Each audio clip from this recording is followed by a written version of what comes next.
Hey guys, welcome to another Mr. Mutech video. Today I'm going to show you how to go private on your Spotify account. Now there's a couple ways you can do this. You can go private for a specified period of time, or you can go ahead and go private completely from anyone that might be trying to follow you. So let me show you how to do that today. The first thing that you're going to want to do is go ahead and open your Spotify app. You can open this on iPhone or Android. Then you're going to want to go to the icon up here in the top right. This is going to provide you with settings. And then after that, you are going to notice there's an option for privacy and social. Go ahead and tap on that. And now you're going to see some different options here. Now, the first one allows you to show to your followers what you're listening to on your profile.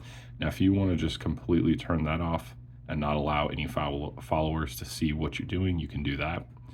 You have private session, and this is the one that allows you to go private for a period of time.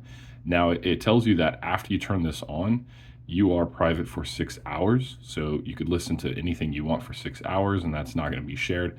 But then after that, it's going to be turned back on. So just keep that in mind. And then you also have listening activity here, which you can turn on. That just shows your followers what you're listening to. And then you have recently played artists, and you can turn that as well on and off. So just keep that in mind. And then additionally, if there's just specific individuals you want to completely block, you can go ahead and add them to this list. Hopefully that was helpful for you. If so, feel free to like and subscribe, and have a great day. Take care.